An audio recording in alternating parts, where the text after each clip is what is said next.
ये कंसेप्ट बहुत ही इम्पॉर्टेंट है और बेसिक है। यहाँ पे हम अज्यूम करते हैं कि business will continue indefinitely into the future. इसका मतलब क्या है? The business is not expected to close और liquidated in the near future. Means जब भी हम कुछ बिजनेस शुरू करते हैं, आप देखो कभी भी हमारा ये इंटेंशन रहता है क्या बिजनेस 1-2 साल या 5 साल में क्लोज होगा? नो, वी आर ऑलवेज हम एक ही इंटेंशन के साथ बिजनेस को स्टार्ट करते हैं कि हम उसको कंटिन्यूसली कैरी ऑन कर सके। तो यही बेस है इस कंसेप्ट का। यानी कि आप इसको कैसे समझेंगे? समझो मैंने कुछ असेट्स परचेस किए, तो मैं उस असेट्स को रिकॉर्ड करती हूँ अकाउंट्स में। रिकॉर्डिंग करती हूँ मीन्स जर्नल एंट्री करती हूँ eight the cost price.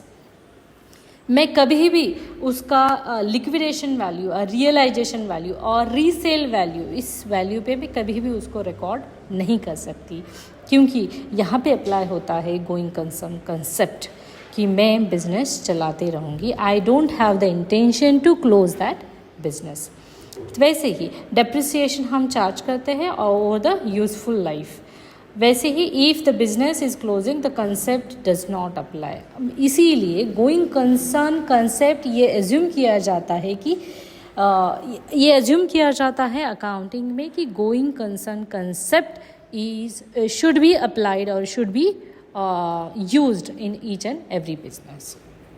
Let's see this with the example. Now, if you see the example, machinery purchased for rupees 10 lakhs. So we are going to record that machinery at rupees 10 lakhs value. Depreciation उसके ऊपर calculate करेंगे 10% for 10 years. That is the life of that machinery, not the business life. सो यहाँ पे हम assume कर रहे हैं कि बिजनेस कंटिन्यू रहने वाला है and there is no intention to close that business.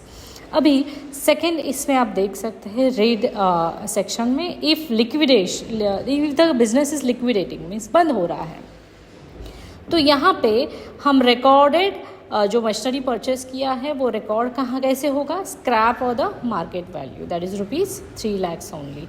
But कब होगा ये? Only if it is winding up. इसीलिए machinery is always recorded at the cost because we assume the business continues to use it.